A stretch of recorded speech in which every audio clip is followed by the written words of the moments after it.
बोली करवा चौथ माता की जय। श्री गणेशाय नमः।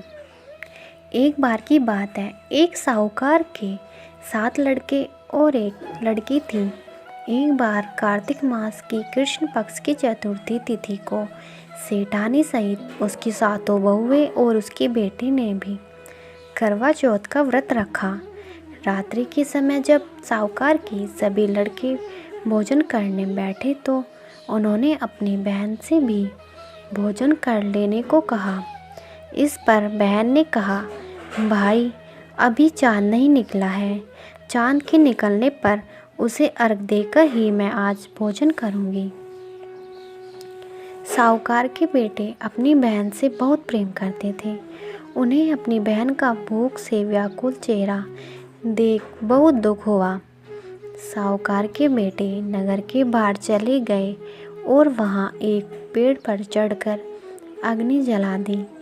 घर वापस आकर उन्होंने अपनी बहन से कहा, देखो बहन, चाँद निकल आया है, अब तुम उन्हें अर्घ देकर भोजन ग्रहण कर लो।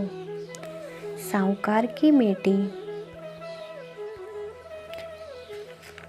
अपनी भाभी से कहा, भाभी देखो चाँद निकल आया है, आप भी चाँद को अर्घ देकर भोजन कर लो। यह बात सुनकर उसकी भाभी ने कहा, बाईसा ये तो आपका चाँद है, हमारा चाँद तो आने में अभी समय है। वह भूख से व्याकुल थी। वह चाँद को अर्घ देकर भोजन करने बैठ गई। जैसे ही उसने पहला ग्रास खाया उसे छींक आ गई और दूसरे घास में बाल आ गया और तीसरा घास खाने ही वाली थी कि उसके ससुराल से बुलावा आया कि पति बीमार है और जिस भी हाल में हो तुरंत चली आए। उसे विदा करने के लिए माँ ने जब बक्से से कपड़े निकाले तो काले कपड़े मिले, दूसरी बार में सफ़ेद कपड़े मिले। बेटी बोली, माँ तुम रहने दो, मैं चली जाती हूँ। माँ घबराकर बेटी से बोली, बेटी रास्ते में जो भी छोटा बड़ा जो कोई भी मिले सबके पैर पड़ती जाना। जो भी बूढ़ सुहागन होने का आशीर्वाद दे तो वही पल्ले में गांठ बांध लेना। बेटी बोली, ठीक है, और वह ससुराल के लिए चल दी। रास्ते में उसे जो भी मिला वह सबके पांव छूती चली गई। सबने सुखी रहो, पीहर का सुख देखो, सुखी रहो का आशीर्वाद दिया। ऐसे वह अपनी ससुराल पहुंच गई। ससुराल के दरवाजे पर छोटी ननंद खेल रही थी। जब उसके पांव छुए तो उसने आशीर्वाद दिया, सदा सौभाग्यवती रहो, पुत्रवती रहो और बूढ़ सुहागन हो। यह सुनते ही उसने अपने पल्ले से गांठ बांध ली। घर के अंदर गई तो उसने देखा उसका पति मरा हुआ ज़मीन पर लेटा हुआ है और उसे ले जाने की तैयारी हो रही है। वो बहुत रोई, बहुत चिल्लाई। जैसे ही उसे ले जाने लगे तो रोती चिल्लाती बोली, इन्हें ले जाने नहीं दूंगी। जब कोई नहीं माना तो बोली, मैं भी साथ जाऊंगी। जब वह नहीं मानी तो सब बोले, ले चलो साथ में। जब पति को जलाने का समय आया तो वो बोली, मैं इन्हें जलाने भी नहीं दूंगी। तो सब बोले, पहले तो पति को खा गई, अब उसकी मिट्टी भी खराब कर रही है। लेकिन वो नहीं मानी। गांव के और परिवार के बड़े लोगों ने यह निर्णय किया कि इसे यहीं रहने दो, इसके लिए एक झोपड़ी बनवा दो। वहाँ उसके लिए एक झोपड़ी बनवा दी और वह अपने पति के मृत शरीर के साथ वहाँ रहने लगी। वो पति की साफ सफाई करती और उसके पास बैठी रहती। उसकी छोटी ननद प्रतिदिन दोनों समय उसके लिए खाना लेकर आती। वह हर चौथ को व्रत करती, चाँद को अर्घ देती और चौथ माता आती तो चौथ माता कहती, करवोले करवोले, भाइयों की प्यारी बहन करवोले, घनी बुखारी करवोले।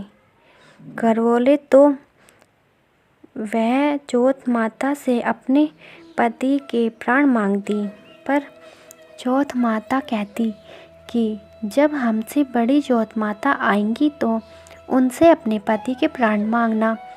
ऐसा करते करते सभी चौथ माता आई और वे भी यही कहकर चली गई। अश्विन की चौथ माता बोली, तुझसे कार्तिक की करवा चौथ माता नाराज हैं, वो ही तेरा सुहाग लौटाएंगी। जब वो आएंगी तो उनके पैर मत छोड़ना। जब करवा चौथ आने वाली हुई तो उसने अपनी छोटी ननद से पूरे श्रृंगार और सुहाग का सारा सामान मंगवाया और करवे भी मंगवाए। सास ने सोचा, पागल हो गई है, जो मांगती है दे आओ। साहूकार की बेटी ने करवा चौथ का व्रत रखा, चाँद निकलने पर अर्घ दिया और चौथ माता की जोत करी। जब चौथ माता प्रकट हुई तो चौथ माता बोली, करवोले करवोले, 7 भाइयों की प्यारी बहन करवोले, घनी बुखारी करवोले। दिन में चाँद उगाने वाली करवोले। तब उसने करवा चौथ माता के पैर पकड़ लिए और बोली, माता मेरा सुहाग वापस करो। चौथ माता बोली, तू बड़ी भूखी है, 7 भाइयों की प्यारी बहन है, तुझे सुहाग से क्या काम। तब वह बोली, नहीं माता नहीं, मैं आपके पैर तब तक नहीं छोड़ूंगी जब तक आप मेरा सुहाग वापस नहीं करती। माता ने सुहाग का सारा सामान मांगा तो उसने एक एक करके 16 श्रृंगार का पूरा सामान माता को दे दिया। करवा चौथ माता ने अपनी आँखों से काजल निकाला और नाखूनों से मेहंदी निकाली और मांग से सिंदूर निकाला और चुटकी छींटा दिया और उसका पति जीवित हो गया।